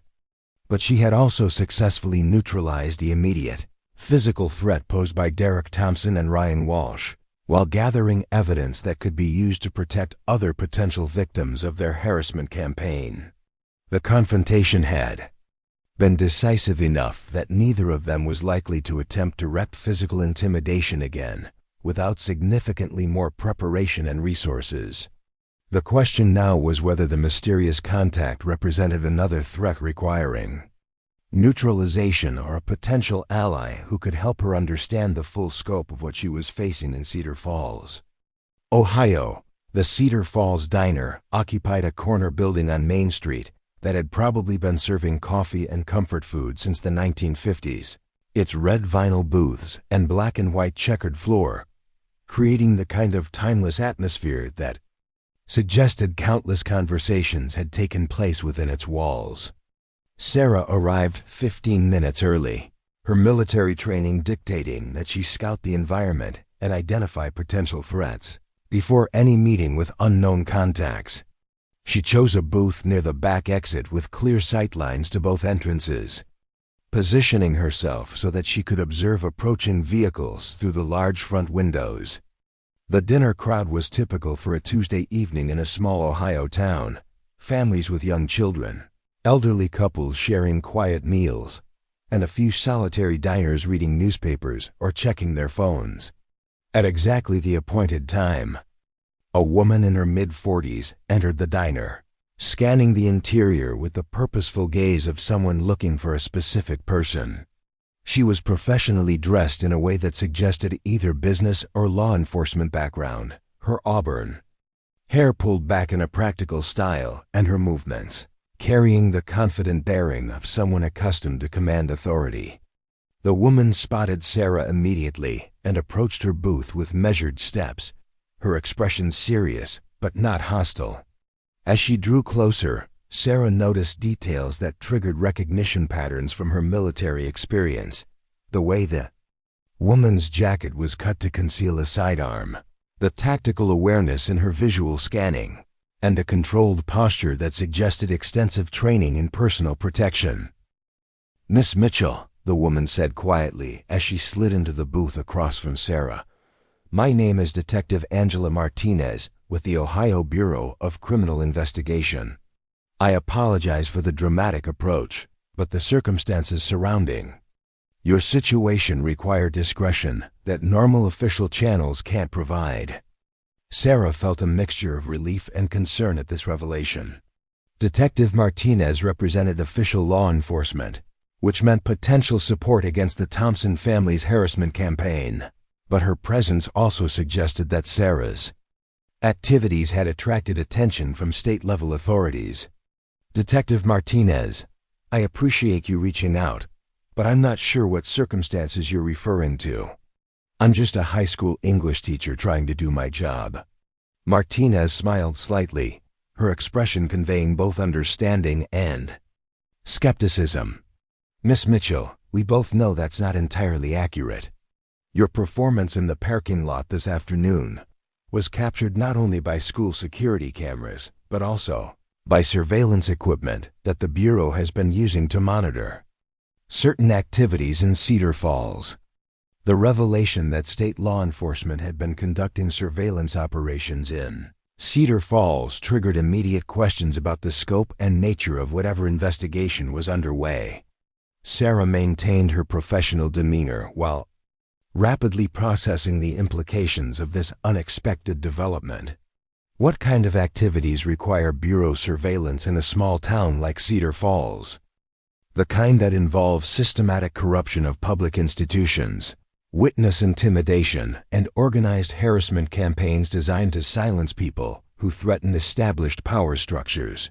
Martinez replied, her voice carrying the flat tone of someone reciting facts rather than making accusations. She opened a slim folder that she had placed on the table, revealing photographs and documents that immediately captured Sarah's attention. The images showed Robert Thompson meeting with various individuals in locations that suggested careful planning to avoid normal oversight, while the documents appeared to be financial records and communication logs. The Thompson family has been under investigation for 18 months as part of a broader examination of municipal corruption in several Ohio communities, Martinez explained. What started as a routine audit of construction contracts has evolved into a complex case involving bid rigging, witness intimidation, and systematic abuse of public institutions. Sarah studied the photographs while maintaining her cover as a civilian teacher who would be shocked by such revelations. In reality, she was analyzing the evidence with the trained eye of someone who had conducted similar investigations in international contexts, where corruption and institutional capture were common tactics used by hostile actors. Detective Martinez, this is all very concerning, but I'm not sure how it relates to my situation at Riverside High School. Miss Mitchell, the Bureau has been looking for someone with the skills and positioning to document the Thompson family's methods from inside the educational system. Your background and recent experiences make you uniquely qualified to assist with this investigation. Sarah felt a familiar chill of recognition. Detective Martinez wasn't just sharing information. She was recruiting Sarah as an asset in an ongoing law enforcement operation. In military terms, she was being asked to transition from accidental Target to active participant in intelligence gathering against the Thompson family. What kind of assistance are you referring to? Martinez leaned forward slightly, her voice dropping to ensure their conversation remained private, despite the ambient noise of the diner. We need documented evidence of how the Thompson family uses their influence to corrupt disciplinary processes, intimidate faculty members, and create hostile environments for students who don't conform to their social hierarchy. And you think I'm in a position to gather that kind of evidence? Miss Mitchell, you've already demonstrated that you're not intimidated by their standard pressure tactics, and your professional background provides you with skills that most teachers don't possess. More importantly, they've already targeted you, which means you have legitimate reasons to document their activities for your own protection. Sarah recognized the logic of Martinez's argument, but she also understood the risks involved in transitioning from defensive operations to active intelligence gathering. Working with law enforcement would provide official support and legal protection, but it would also commit her to a level of engagement that could have serious personal and professional consequences. Detective, I appreciate your confidence in my abilities, but I need to understand what kind of commitment you're asking me to make. What would this assistance actually involve? Martinez reached into her folder and produced a small electronic device that looked like a modified smartphone. This is a digital recording system that can capture audio and video evidence while appearing to be a normal educational tablet. We would provide you with training on its use and legal guidance on evidence collection procedures. The sophistication of the equipment suggested that the Bureau's investigation was well-funded and technically advanced, which indicated serious commitment to building a comprehensive case against the Thompson family. Sarah's military experience with intelligence operations provided her with enough background to recognize professional quality surveillance technology. What kind of legal protections would be available if my cooperation with this investigation became known? Full witness protection services if necessary, including relocation assistance and identity security, Martinez replied immediately. But we're hoping that won't be necessary. Our goal is to build a case strong enough that the Thompson family's influence networks collapse before they can retaliate against individual witnesses. Sarah considered the offer while observing Martinez's body language for signs of deception or hidden agendas. The detective appeared genuinely committed to the investigation and personally invested in stopping the Thompson family's abuse of power. But Sarah's military experience had taught her to remain skeptical of official promises until they were tested under pressure. Detective Martinez, before I make any decisions about cooperation, I need to understand something. How long have you known about my actual background? Martinez paused, clearly weighing how much information to reveal. The Bureau ran standard background checks on all new faculty members at Riverside High School as part of our investigation. Your military service record raised some questions about why someone with your qualifications would choose to teach in a small Ohio town. But we didn't make any direct connections until we observed your performance against Derek Thompson and his associates. So you've been watching me since I arrived in Cedar Falls? Watching might be too strong a word. We've been aware of your presence and monitoring your interactions with the Thompson family. But we weren't actively investigating you until it became clear that you were effectively resisting their intimidation tactics. Sarah appreciated Martinez's honesty about the surveillance, but the revelation also highlighted how her cover story had been compromised from the beginning. The Bureau's investigation had created an environment where her background and activities were subject to official scrutiny regardless of her personal preferences. What happens if I decline to cooperate with this investigation? Nothing negative from our perspective, Martinez assured her. You would continue teaching at Riverside High School, and we would continue our investigation through other means. But Miss Mitchell, you should understand that the Thompson family isn't going to stop their harassment campaign just because you've successfully resisted their initial attempts at intimidation. The detective's warning aligned with Sarah's own tactical assessment. The Thompson family had invested too much in their power structure to allow a single teacher to demonstrate that their influence could be successfully challenged. They would continue escalating until either she was removed from the equation or they suffered consequences severe enough to deter future aggression. What kind of timeline are we talking about for this investigation? We expect to have sufficient evidence for indictments within 6 months, assuming we can document the specific instances of corruption and intimidation that we know are occurring, but haven't been able to prove in court. Sarah understood that 6 months of active intelligence gathering would require sustained performance under extreme pressure, with the constant risk of discovery by subjects who had already demonstrated willingness to use violence and intimidation against perceived threats. But it would also provide an opportunity to protect vulnerable students like Emily Chun while gathering evidence that could permanently neutralize the Thompson family's ability to abuse their power. Detective Martinez, if I agree to cooperate with this investigation, what kind of operational support would be available? I'm thinking specifically about situations where the subjects might escalate beyond harassment to actual violence.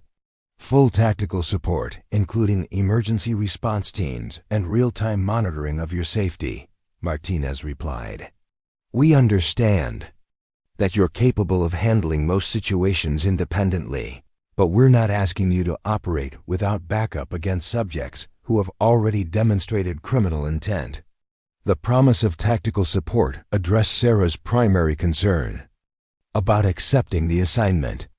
Working alone against organized opponents was always dangerous, but operating with official backing and emergency response capabilities would provide significant advantages over her current isolated position.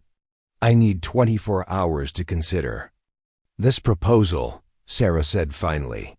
This is a significant commitment that could affect my long-term career and personal safety. Of course, Martinez agreed, sliding a business card across the table. My contact information is on there, along with a secure number you can use to reach me at any time. Miss Mitchell, I want you to know that the Bureau has tremendous respect for your service record and your commitment to protecting students at Riverside High School. After Martinez left the diner, Sarah remained in her booth for several more minutes, processing the implications of the conversation while observing the evening activities of Cedar Falls through the large front windows. The quiet small-town atmosphere concealed a level of corruption and institutional abuse that required state-level law enforcement intervention, which suggested that the Thompson family's influence was more extensive and dangerous than she had initially realized. Her phone buzzed with a text message from Jake Thompson. Miss Mitchell, I heard about what happened in the parking lot today. I'm sorry my brother and Ryan involved you in their stupidity. Can we talk tomorrow? I think there are things you should know about my family that might help you understand what you're dealing with. Sarah stared at the message, recognizing it as either a genuine offer of assistance from Jake or a sophisticated attempt to gather intelligence about her capabilities and intentions. Either way, it represented another potential source of information about the Thompson family's operations and decision-making processes. As she drove home through the quiet streets of Cedar Falls, Sarah reflected on how dramatically her situation had evolved since her first day at Riverside High School. What had begun as a simple career transition from military service to civilian education had become a complex intelligence operation involving state-level law enforcement, organized corruption, and personal risks that extended far beyond normal teaching responsibilities. But she had also discovered that her military training and experience provided her with unique capabilities for protecting vulnerable students and challenging institutional abuse in ways that most civilians couldn't attempt. The Thompson family's harassment campaign had inadvertently revealed both the scope of the problem and Sarah's potential role in addressing it through official channels. The question now was whether she was prepared to commit to 6 months of dangerous undercover work in service of a cause that aligned with her personal values.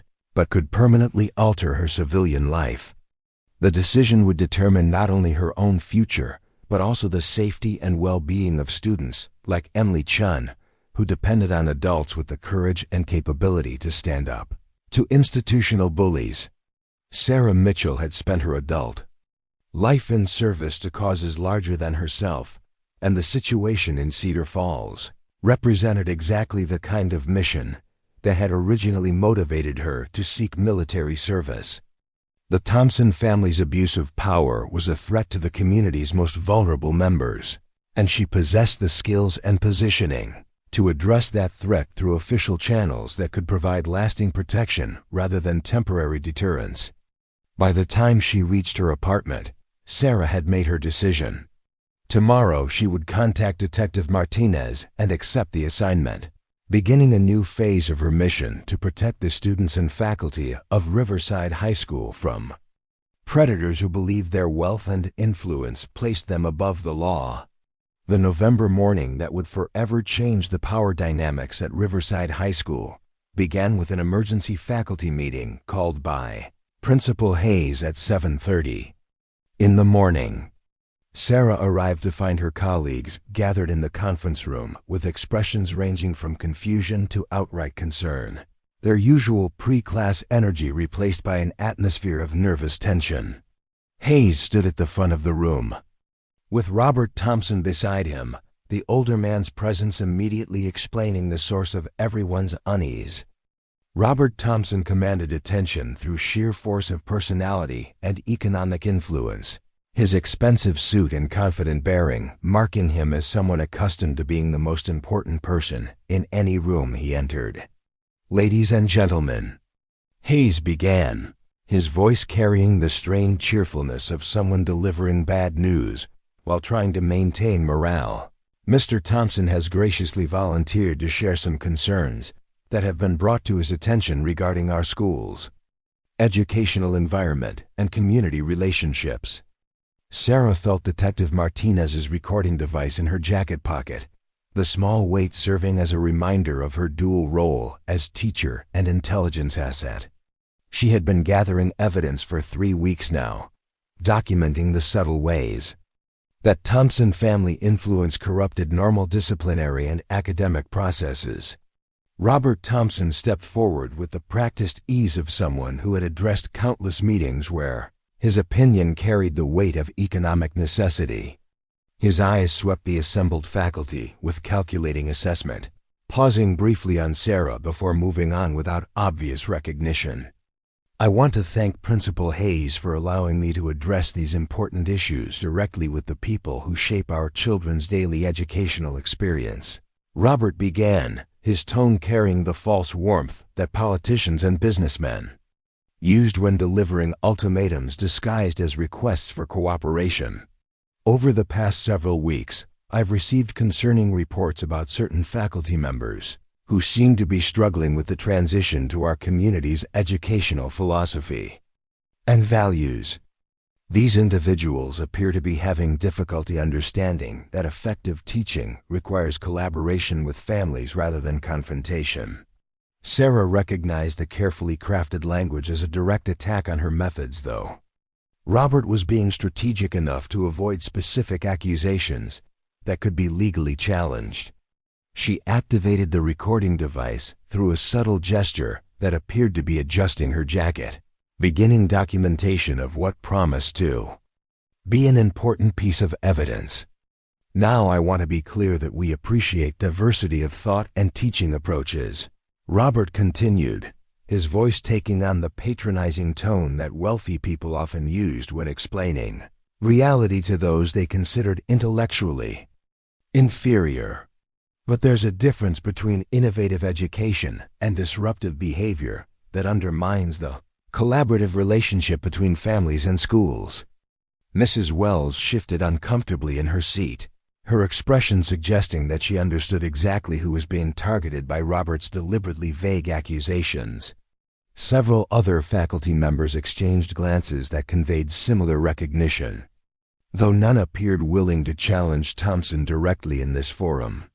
"Specifically, we've had reports of inappropriate physical contact between faculty members and community members, favoritism toward certain students based on personal preferences rather than academic merit, and attempts to undermine established disciplinary procedures through unauthorized interventions.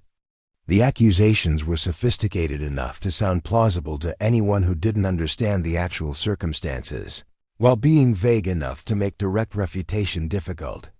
Sarah realized that Robert Thompson had been carefully crafting this attack for weeks, probably with professional assistance from consultants who specialized in character assassination through institutional channels. "Mr. Thompson," Sarah said calmly, her voice cutting through the tense silence that had settled over the conference room, "could you be more specific about these allegations?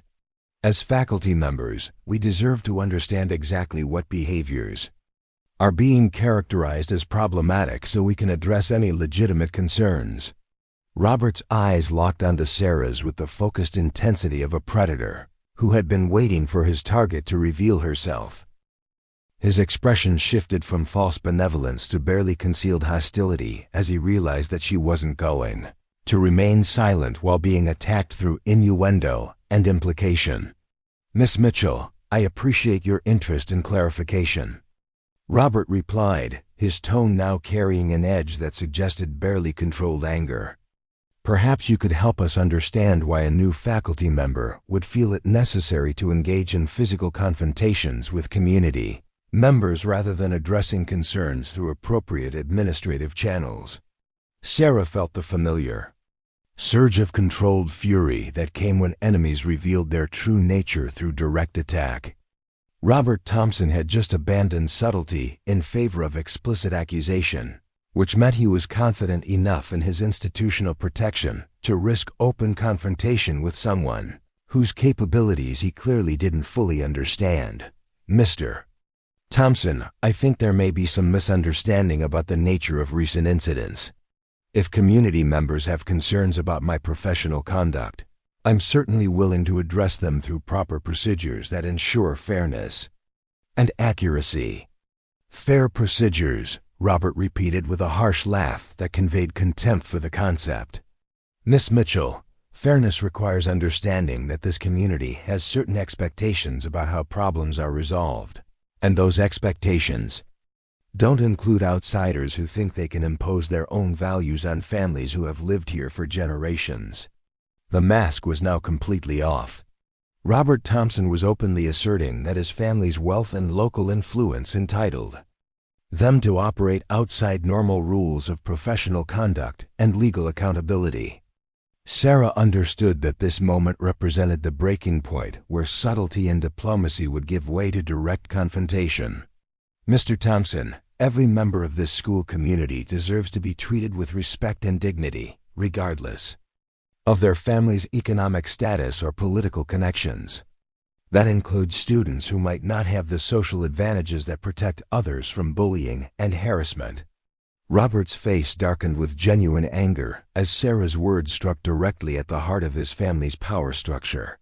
The other faculty members watched in fascination and horror as the quiet New English teacher openly challenged the most influential man in Cedar Falls, without showing any signs of intimidation or deference.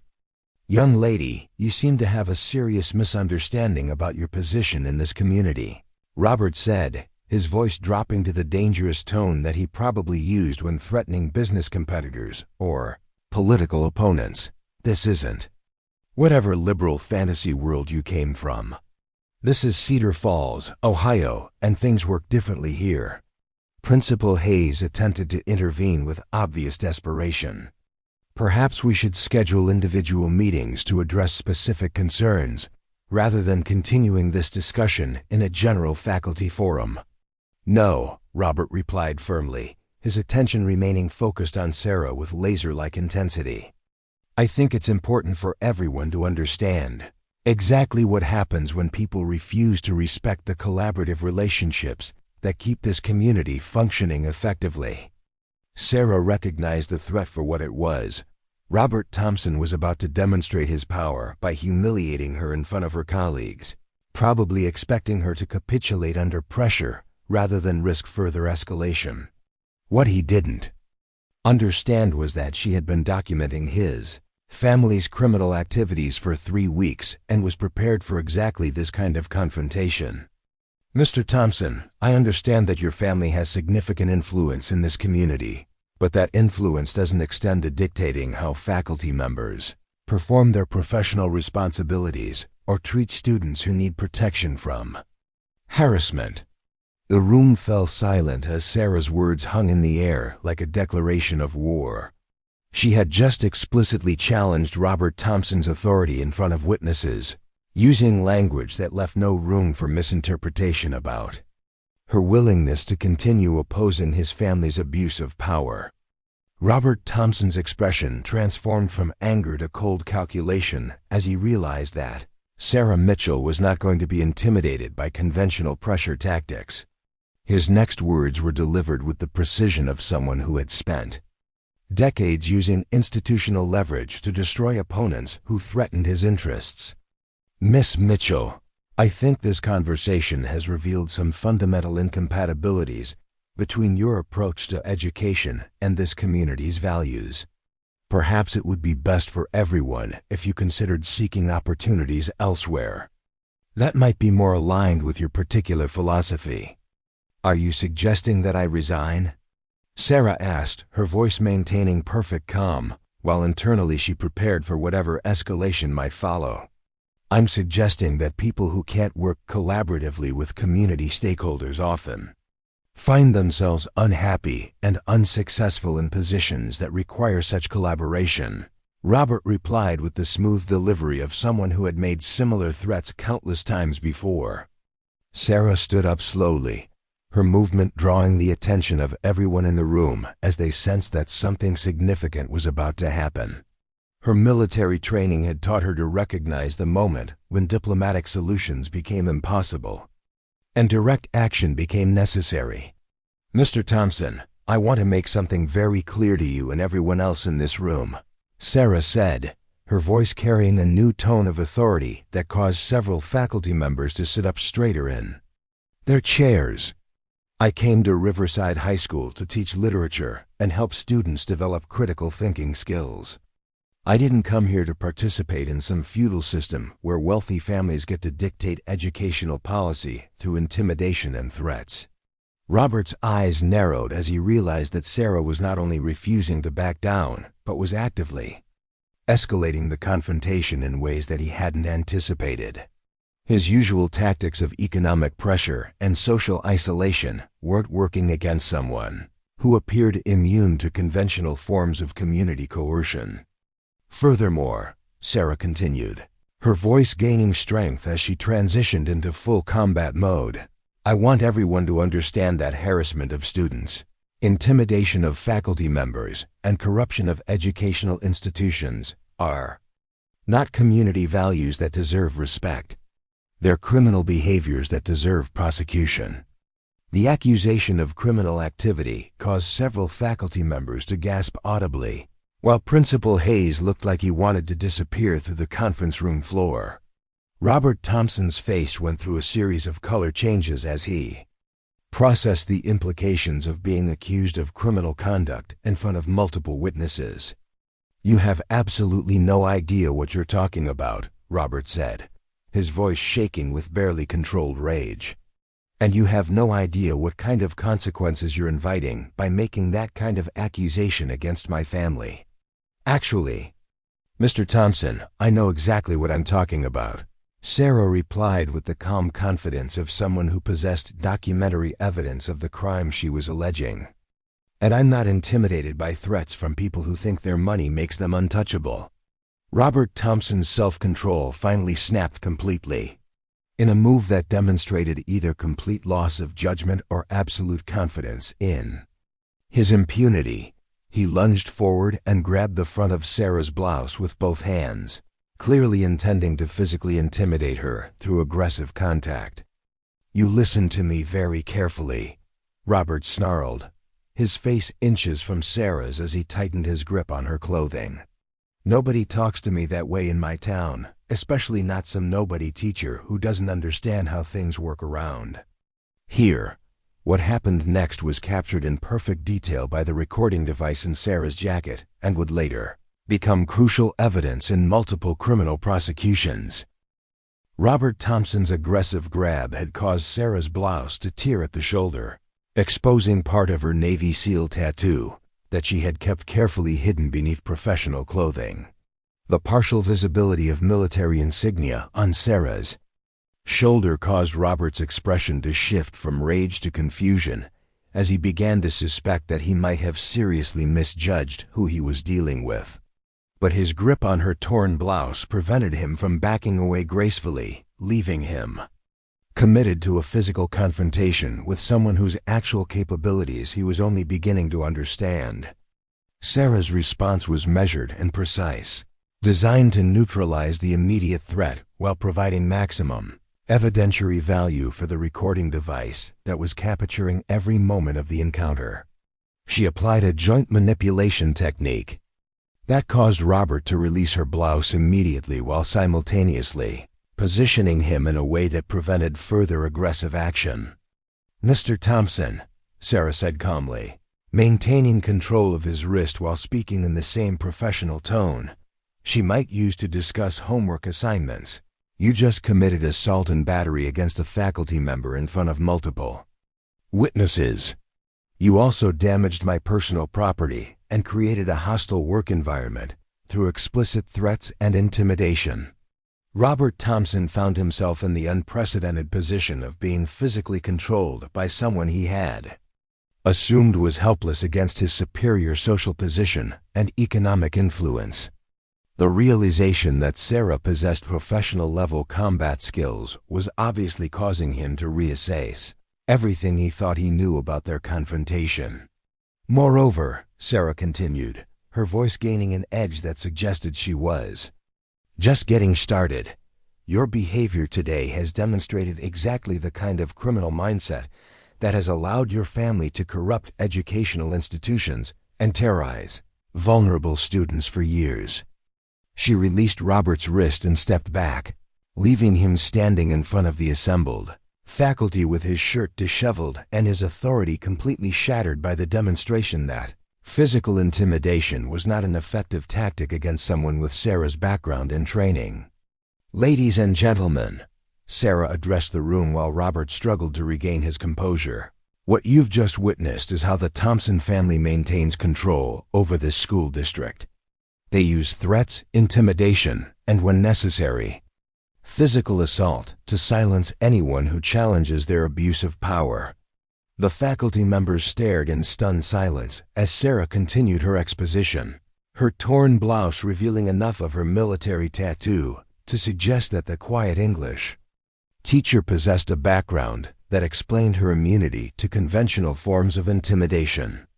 "This ends today," Sarah declared with absolute finality. "No more students will be harassed for failing to show proper deference to the Thompson family. No more faculty members will be threatened for treating all students with equal respect. And no more administrative decisions will be made based on economic pressure rather than educational merit."